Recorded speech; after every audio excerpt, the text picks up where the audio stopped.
지금 개군이 뉴스마다 나오고 어제는 개군 중학교 학생, 야구부 학생 한 명이 또 감염이 돼서 이제 어른만 조심해서 될 게 아니고 이제 학생들도 이제 감염 소식을 듣게 됩니다. 어제 그러시더라고요. 왜 그동안 아무 일 없었는데 개군에 이런 일이 일어날까? 하나님께서 우리 개군 땅 가운데 하실 일이 있음을 믿으시기 바랍니다. 우리가 하나님 앞에 부름받은 자리에서 주님과 함께하면 하나님께서 우리를 통하여 일하실 수밖에 없다고 저는 믿습니다. 그렇죠? 그러니까 지금 능력이 많고 적은 것이 아니라 그 하나님 앞에 순종하고 그 뜻이 무엇인지를 여쭙고 그 뜻을 성령께서 알게 하실 때 제가 알긴 했는데 이것도 넉넉하지가 못하고 저것도 상황이 여의치가 않아서 제가 조금 시간이 되면 조금 시간이 허락되면 이런 상황은 하나님이 일하실 이유가 없는 상황이죠. 하나님께서 순종하는 사람, 주님의 뜻에 민감한 사람, 하나님의 뜻을 여쭙는 사람, 늘 주님께 시선을 고정하는 사람을 통해서 일하실 줄로 믿습니다. 그러니까 이건 고난이라기보다 우리는 믿음을 어떻게 바라보는 거예요? 하나님께서 그래도 우리를 믿으려니 해주시는구나. 따라하겠습니다. 따라하십시오. 나를 믿어주시는구나. 우리를 믿어주시는구나. 하나님 아버지 감사합니다. 우리를 믿어주시는 거예요. 그러니까 우리를 통해서 어떻게 하시는 거예요? 이 개군 땅을 하나님께서 회복시켜 주실 것입니다. 우리가 한번 다방 보면서 제가 다방에서 기도하고 있어요. 그랬더니 이장님이 저한테 그러시더라고요. 저 마담들 엄청 세요. 목사님 못 당이네. 막 그러시더라고요. 맞아요. 저는 그분들 당할 능력이 없어요. 누가 이기십니까? 주님이 이기시는 거예요. 그러니까 하나님께서 우리가 그분들을 바라보는 것보다 훨씬 더 사랑하시기 때문에 저는 기회를 주셨다고 믿습니다. 그래서 우리가 이 때에 기도해야 되는 거예요. 지금 다방 부근돼서 또 어제는 이발소 이용하신 분들, 또 분식집 이용하신 분들, 또 추가 확진돼서 검사 받으라고 이렇게 계속 하지 않습니까? 하나님께서 그 병상에 있는 가운데 그 인생을 위해서 뒤도 돌아보지 않고 열심히 수고하며 어찌 보면 사람이 왜 이렇게 드세나, 왜 저렇게 험하게 사나, 이런 인생 살았을 수도 있죠. 그런데 하나님께서 그 영혼에게 오늘 구원의 손을 내밀어 주시는 것입니다.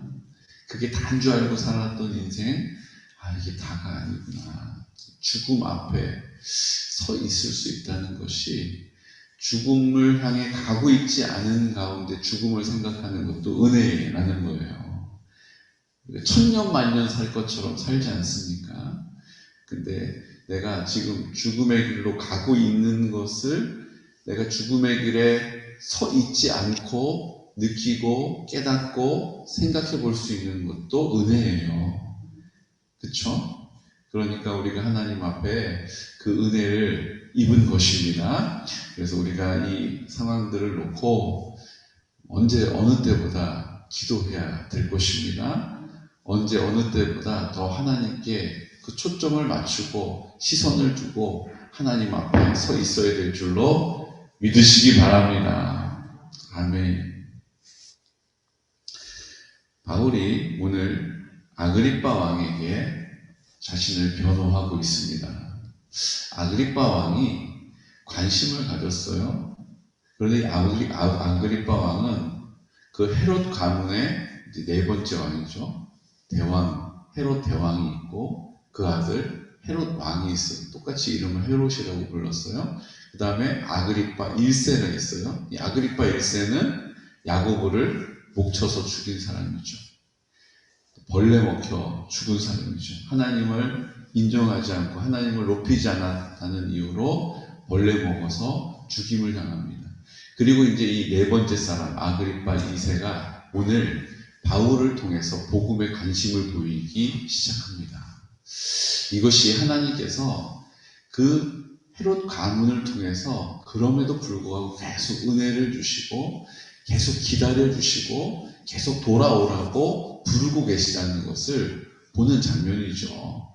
주님도 우리를 이렇게 헤롯 대왕과 같은 헤롯 가문과 같은 이런 패역한 삶을 살았을지라도 그 지나온 모든 과정들과 시간들을 이유 삼지 않으시고 묻지 않으시고 어떻게 하세요? 오늘 하나님 앞에 나오는 사람을 기다리고 계십니다. 오늘 복음을 들을 때 주님께서 그 심령 가운데 나타내실 것입니다. 오늘 사도 바울이 스스로를 변호하면서 세 가지를 말해요. 내가 예전에 아주 열심으로 그 유대교, 내가 열심히 율법을 쫓아 살았다. 이 유대인들이 다 나를 안다. 내가 젊었을 때 얼마나 앞장섰는지, 얼마나 대단했는지, 얼마나 철저했는지 이분들 다 안다. 옆에 있는 고관들이 어떻게 해요? 맞아. 인정할 수밖에 없는 거예요. 왜요? 본인들보다 더 엄격한, 더 하나님 앞에 어떻게 해서든지 그 거룩한 삶을 살겠다라고 그렇게 치열하게 살아왔던 사도 바울의 삶을 다 보았기 때문이에요. 그 다음에 또 뭘 얘기합니까? 그런데 나는 그 예수님을 대적하는 사람들을 내가 이렇게 해야 더 하나님이 기뻐하실 줄 알고 앞장서가지고 그들을 박해하고 잡아다 가두고 그들을 죽이는 일에 내가 찬성한 사람이었다라는 것을 말합니다.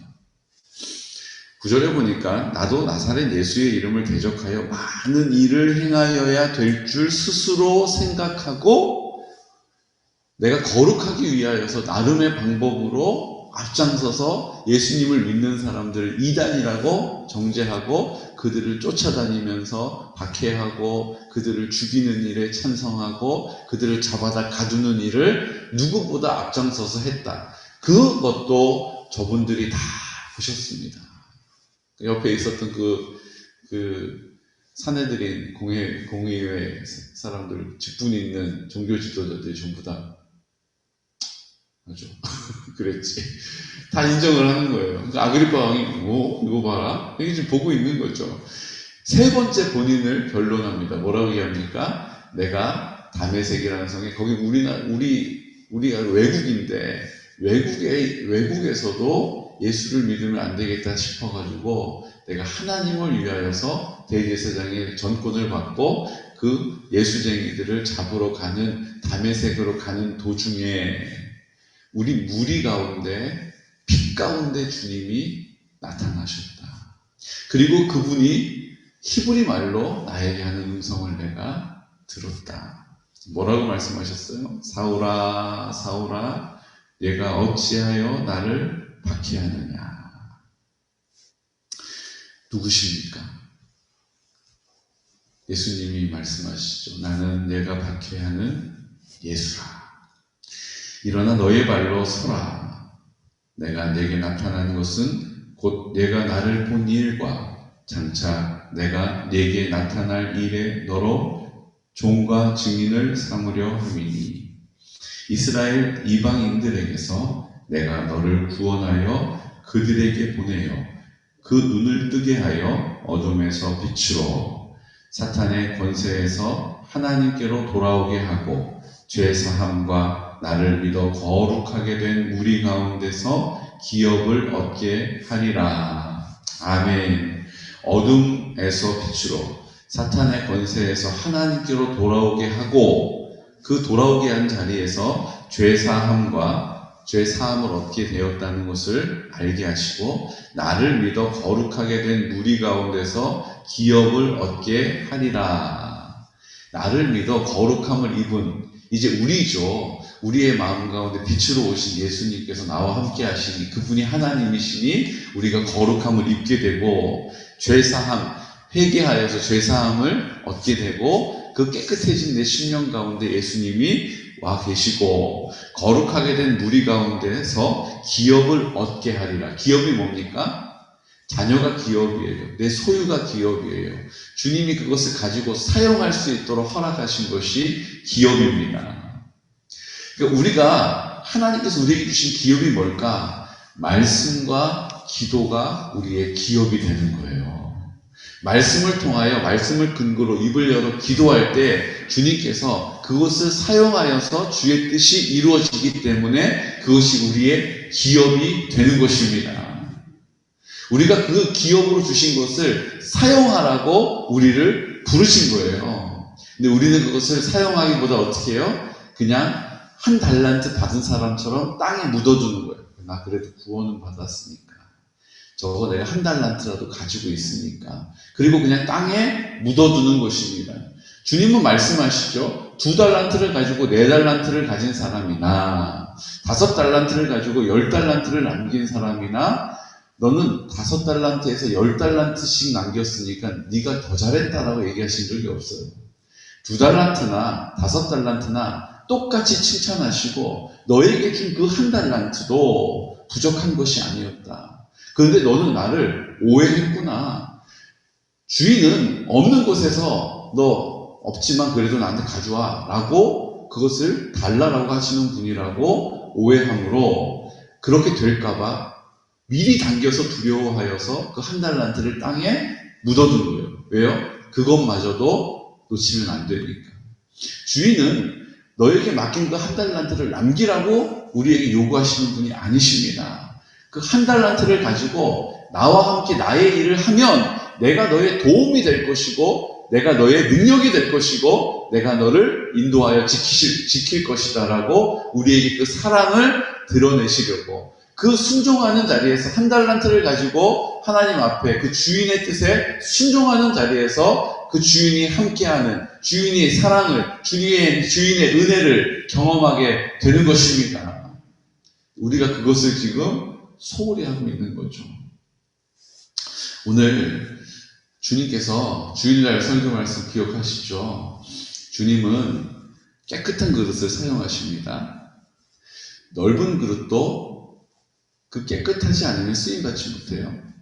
좁은 그릇이, 작은 그릇이 쓰임받을 수 있습니다. 하지만 우리가 사용하는 우리의 입장에서는 그렇지만 하나님의 입장에서는 어떤 입장이시냐면 나는 조그만 그릇이야. 물론 조그만 그릇도 조그만 그릇대로 쓰임이 있고 쓸모가 있는 거예요. 크면 큰 대로 쓰임 받는 것입니다. 그러니까 그건 우리가 보는 관점이고요. 하나님이 우리를 보시는 관점은 뭐냐 하면 그 하나님의 사랑이 우리를 통하여 흘러가야 되는 거잖아요. 우리가 막 목마른 사람에게 물을 줘야 되는데 요만한 그릇, 컵 가지고 목 얼마나 말라 좀 기다려 내가 물 줄게 퍼주는 거하고 이런 큰 그릇으로 퍼가지고 콸콸콸 넘겨주는 거하고 뭐를 더 하나님이 기뻐하시겠어요. 하나님의 사랑이 우리를 통하여 흘러가야 된다면 우리가 통로가 그냥 요만하게 조그만 수도꼭지여가지고 물을 그냥 틀어도 그냥 이렇게 나오는 거하고 이런 큰 독 같은 데서 물이 그냥 막 콸콸콸 쏟아져 나가는 거하고 뭐를 더 기뻐하시겠냐는 거예요. 하나님은 우리를 큰 그릇으로 여겨주십니다. 나는 내가 이것도 부족하고 저것도 못하고 이것도 아는 게 없다라고 스스로 제안하지만 그래서 주의 일을 내가 어떻게 할 거라고 늘 고민하지만 염려하고 두려워하지만 주님께서는 순종하는 사람을 큰 그릇으로 여기셔서 그 사랑을 마음껏 쏟아붓기를 원하신다는 것이죠. 우리는 자꾸 우리를 보면서 우리가 보여지는 것에 제한을 하는 거예요. 순종은 하지만, 기도도 나름대로는 하지만, 아니요. 주님은 우리가 그렇게 하는 일을 보시면서 거룩과 그 거룩함을 위하여 말씀과 기도로 주님 앞에 순종하는 자리에서 하나님께서 우리를 그렇게 바라보시는 은혜를 베풀어 주신다는 것입니다. 여러분, 지금 우리가 성경을 읽고 있잖아요. 그 성경을 읽고 뭔가 더 풍성한 뭔가를 이렇게 좋죠. 모여서 나누고 좋죠. 그것에 막 더 풍성한 것을 서로 고백하고 좋죠. 근데 그럴 수 없는 상황일지라도 우리가 하나님 앞에 시간을 구별하고 마음을 거기에 쏟아서 말씀을 한 구절 한 구절 읽어나가는 것을 그전처럼 그냥 쉽게 편하게 가지 않고 녹음을 하는 부담을 안고 그 번거로움을 하나님 앞에 대가를 지불하면서 그렇게 성경을 읽고 있는 그 우리의 기도도 하나님 보시기에는 큰 그릇으로 사용할 충분한 이유가 됨을 믿으시기 바랍니다. 다른 게 믿음이 아니라 저는 이런 것이 믿음이라고 생각하는 거예요. 우리가 기도문 가지고 그냥 A4 종이 한 장 기도문 읽는 것, 우리가 생각하기에는 그래도 1시간 이상은 좀 기도해야 되지 않을까? 맞습니다. 우리가 사랑하면 더 많은 시간을 통하여 대화를 나누죠. 사랑하면 사랑할수록 더 많은 시간을 함께 하기를 원합니다. 그런데 그렇게 하지 못할지라도 저 외국에 나가서 일하러 간 남편이 그 종이에다가 적은, 또 시간이 없어가지고 얼마 적지도 못하고 막 급하게 적어서 편지를 보냈어요. 여러분, 월남전에 가가지고 막 죽음의 사선을 넘나들면서 그 자리에서 뭐 이렇게 여유있게 뭘 쓸 수가 있겠어요. 그래도 사랑한다고, 잘 지내냐고, 보고 싶다고, 이렇게 쓴 몇 줄의 그 편지를 담아가지고 보내면 그 편지를 보고 우리가 감격하는 것처럼 하나님은 우리를 그렇게 여겨주실 것이라고 저는 믿습니다. 우리가 자꾸 뭔가를 하나님을 위하여 더 많은 일을 행해야 될 줄로 스스로 생각하는 바람에 아예 엄두도 내지 않고 나중에 한꺼번에 더 잘하지 뭐, 이런 생각들 때문에 주님께 나가지 못하고 주님 앞에 회개하지 못하고 여전히 내가 내 삶의 주인처럼 행세하며 살아가는 자리가 있다면 오늘 하나님 아버지 앞에 다시 한번 말씀과 기도로 우리를 거룩하게 구별하고 회개함으로, 오늘 성경의 20절에 우리가 이것을 가르쳐 주시는 것이죠. 먼저 다메섹과 예루살렘에 있는 사람과 유대 온 땅과 이방인에게까지 회개하고 하나님께로 돌아와서 회개에 합당한 일을 하라. 회개에 합당한 일을 하라. 내 세상에 뭐 다 팔아가지고 사람들 나눠주라는 거 아니에요. 내가 오늘 가서 무슨 뭐 봉사하는 기관에 가가지고 막 거기 가서 봉사하라는 것도 아니에요. 내가 해외에 나가서 막 못 먹고 배우지 못하고 복음을 모르는 사람들 선교사로 나가라는 거 아니에요. 내가 하나님 앞에 하나님이 나에게 허락하신 그 시간을, 하나님이 나에게 허락하신 건강을 가지고 나를 위하여 살지 않고 주를 위하여 말씀과 기도로 구별하고 아버지의 뜻을 내 앞에 두고 내 뜻보다 아버지의 뜻을 입을 열어 기도하면서 하나님의 뜻을 구하면서 그렇게 오늘 하루를 주님께 온전히 드린다면 회개에 합당한 일을 하는 것인 줄로 믿습니다. 그런 나를 통하여 주님께서 날마다 회개하여 내 심령을 깨끗게 하고 주님이 내 안에 생명의 근원이 되시고 나를 통하여 하나님의 사랑이 충만하여져서 흘러 넘쳐가는 놀라운 역사가 큰 그릇이 되어서 마음껏 주님께서 흘려 보내시고자 하시는 대로 쓰임받는 은혜가 있으시기를 예수 그리스도의 이름으로 축복합니다. 사도 바울의 모든 삶은 지금 이 원리 안에서 이루어졌다는 거예요. 그가 감옥에 들어가 있을 때 입을 열어 찬양할 수 없는 상황 가운데 뭐합니까? 순종하고 감사함으로 찬양을 하죠. 그러면 성령께서 강권적인 역사를 나타나셔서 감옥에서 빼내주시잖아요. 이것은 이 원리 안에서 순종하는 사람에게 주시는, 그렇게 하지 않으면 알 수 없는 삶이지만, 경험할 수 없지만 순종하는 자리에서 반드시 경험하게 되는 하나님께서 우리 가운데 역사하시는 원리인 줄로 믿으시기 바랍니다. 우리도 이 진리 안에서 이 진리를 하나님 앞에 순종함으로 합당한 일을 행함으로 주님께서 우리를 통하여 이 마지막 때에 특별히 우리 개군 땅을 놓고 우리가 기도하는 자리에서 아름다운 열매로, 야, 이건 우리가 기도는 했지만 주님께서 다 하셨네, 감사합니다라고 고백할 수 있는 그 믿음의 자리에 거룩한 믿음에 자신을 세우는 은혜가 있으시기를 예수 그리스도 이름으로 축복합니다. 아멘. 이 시간 다 같이 기도드릴 때 우리는 이방인들에게 빛을 전하시리라 라고 말씀하신 주님의 뜻을 아멘으로 믿고 순종하고 있습니다. 먼저 내 안에 빛으로 오신 주님, 나의 어둠을 밝혀주셔서 회개함으로 우리가 주님 앞에 구별되게 하시고 이제 우리를 통하여 그 빛을 잘 전할 수 있도록 하나님의 사랑이 제한받지 않고 풍성함으로 흘러갈 수 있도록 오늘도 주님 앞에 말씀과 기도로 우리의 심령을 깨끗이 하고 주님께서 우리의 삶을 통하여 내 안에 내 생명의 근원이 되심을 잘 드러내기를 원합니다라고 오늘 우리 공동체를 위하여 기도하고 우리 성결한 다음 세대가 세워지게 하시고 또 개군 땅에 우리 연평 개군 중학교 우리 학생 혁신되면서 또 많은 분들이 또 염려하고 있습니다. 또 두려워하고 있습니다.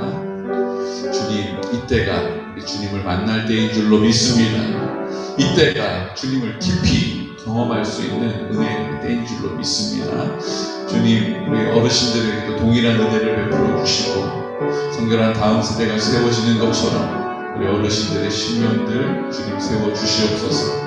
아버지, 놀라신 어르신들과 환우들을 위하여 우리 공동체 하는 지체들을 위하여 기도하고 있습니다. 믿음을 더하여 주셔서 우리가 기도할 때 아버지께서 들으시고 반드시 우리의 간구를 들어응답해 주심을 믿습니다. 주님, 특별히 이제 우리 개군 땅 하나님께서 이 허락하시니 힘들고 어려운 광야를 지나는 것과 같은 이 시간 주님 믿음의 자리를 지키게 하여 주시고 잘 감당하여서 이후에 하나님이 우리를 사용하셨구나 라는 것을 우리가 순종하는 자리 가운데 말씀과 기도로 깨닫게 하여 주시옵소서라고 지금 나사렛 예수 그리스도 이름으로 선포하면서 기도드리겠습니다. 주여, 주여, 주여. 걸어가신 아버지 하나님, 오늘도 살아 역사하시는 주